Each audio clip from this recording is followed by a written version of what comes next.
diversos problemas que você tem em relação aos seus pais derivam de uma boa intenção deles, mas que super protege, super controla, super se intromete e arruína a tua vida. Então, filho, quando eu digo aqui inferno, eu não estou falando da coisa religiosa. Quando eu digo aqui inferno, é aquele estado emocional de transtorno. E, filho, você sente na pele. Quando você está numa situação que você lidar com pessoas que tentam te controlar, tentam te oprimir, e você não consegue ter autodomínio, você fica afetado, e isso sempre vai piorar quanto mais próximo for. Eu já falei isso uma vez com a minha esposa. É muito mais fácil ela, meu filho e minha mãe me arrebentar do que outras pessoas. Por quê?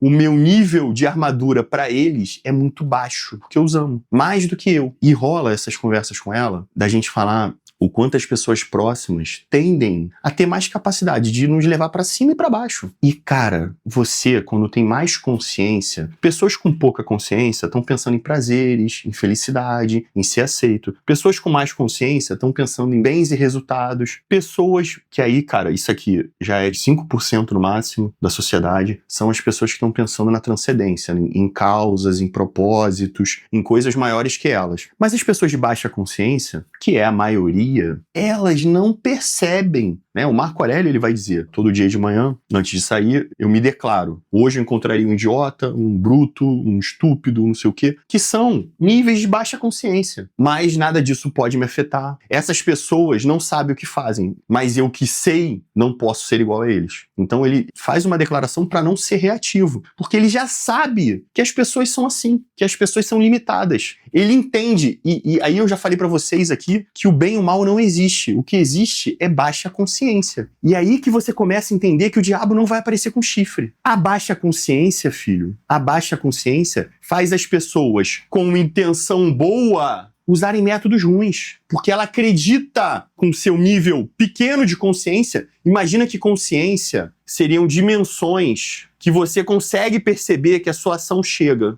Você tá aqui nessa sala que nem eu tô. Baixa consciência, eu só percebo que existe o que tá aqui, ó, colado. Eu vou aumentando a consciência, eu começo a perceber os desdobramentos das minhas ações. Isso quer dizer o quê? Que as pessoas imaturas, filho, elas não saberão que estão fazendo algo errado. Elas acham que impondo o que eles acreditam pela sua ignorância ser certo é justo. E aí eles fazem coisas terríveis.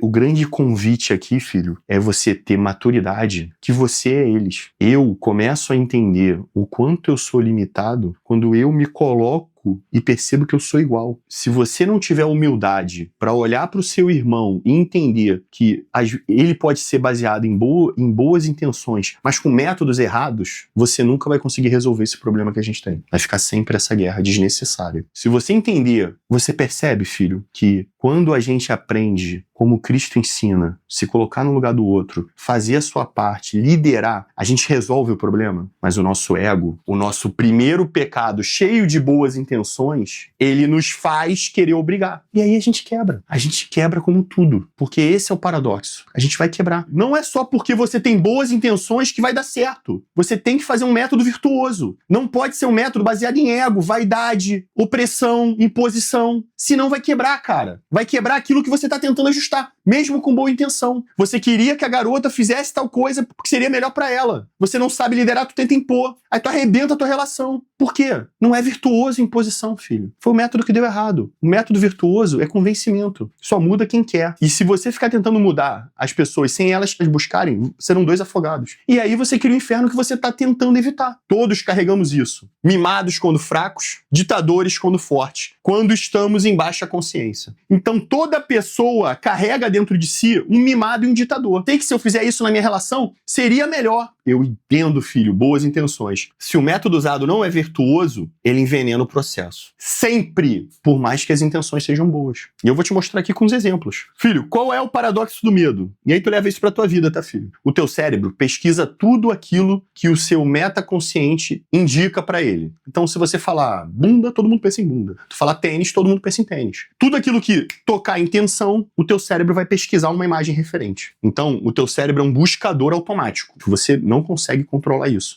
Por isso que eu digo, você não é o que pensa. Você pode ter pensamentos por influência até de doença, filho. Né? No curso eu mostro, tem doenças que alteram estados de comportamento. A pessoa fica mais agressiva, mais nociva, mais religiosa. A doença faz isso. Medo é um alerta de sobrevivência, que vai gerar, né, medo do tigre. Tudo aquilo que parecer tigre, a sua mente ataca. Ó, olha ali, acho que é tigre, hein? E ela fica procurando o tigre em tudo que é lugar. Então, filho, se ela fica procurando tudo aquilo que eu intenciono, ao intencionar sobre o tema, você provoca o que teme. Porque você vai procurar o tigre. E aí, por mais que você procure o tigre porque quer fugir dele, mas a tua mente fica procurar o tigre. E aí você vai andando pelos locais e esse tigre não aparece. E aí você começa a querer, filho, de forma inconsciente, procurar o tigre onde ele aparece. Provocar que o tigre apareça. Porque quando sua mente acha o que procura, por mais que seja aflituoso, esse medo te dá paz. No curso eu ensino isso. O medo é um tracionador, se não controlado. Então,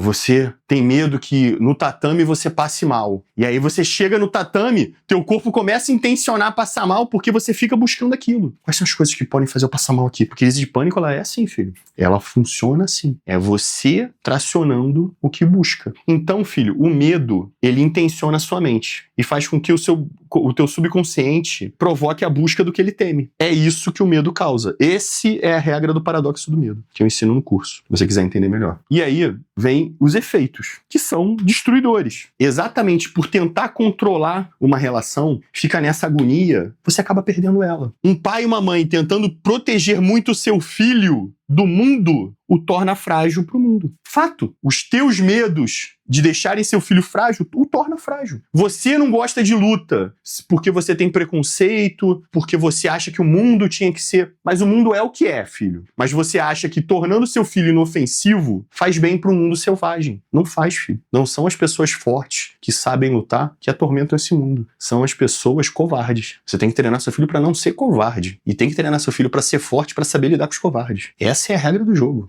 Pô, você tentar ajustar a tua relação para que ela não perca, não é boa intenção? Eu tinha boa intenção, tinha. E o inferno tá cheio.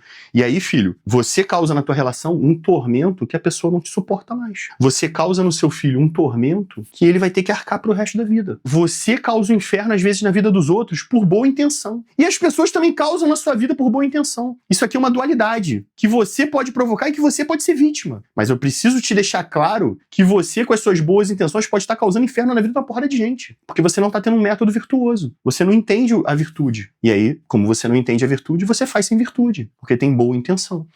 Então, filho, a pessoa, por causa do seu subconsciente, ela não percebe o que faz. Ela faz de forma instintiva. E isso agrava quando tem mais pressão. Quero dizer o quê, filho? A reatividade aumenta. Quanto mais pressão você botar, deu certo. Tá se iludindo. Tem que voltar em alguma coisa, filho. Ah, não voltou em você. O cara chega em casa e espanca a mulher. O cara chega no bar e briga. Vai anestesiar isso com cachaça. E isso, no longo prazo, quebra alguma coisa. Filho, a imposição, a tentativa de controlar a natureza das coisas, fere a autonomia do ser, que é o direito de escolher o seu destino. Isso vai causar reação, que pode ser desdobrada para outros caminhos, zonas de pressão. Para você guiar as pessoas, você tem que melhorar sua capacidade persuasiva. Quando você não tem capacidade persuasiva, você tem que trabalhar que as pessoas não desenvolvam o seu cortisol. Por quê? A reatividade, ela vai romper mais rápido quanto mais estressada a pessoa ficar. Então, um hack, se você não sabe ser persuasivo, você tem que manter a temperatura e pressão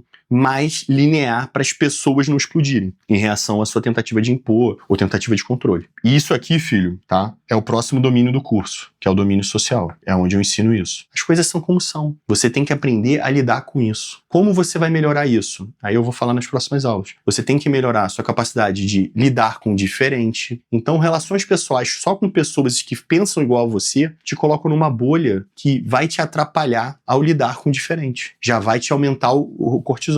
Então, lidar com o diferente, tolerar, aceitar aquilo que você realmente pode controlar e melhorar suas competências de domínio social para que, se você quer realmente influenciar, você faça isso de uma melhor forma.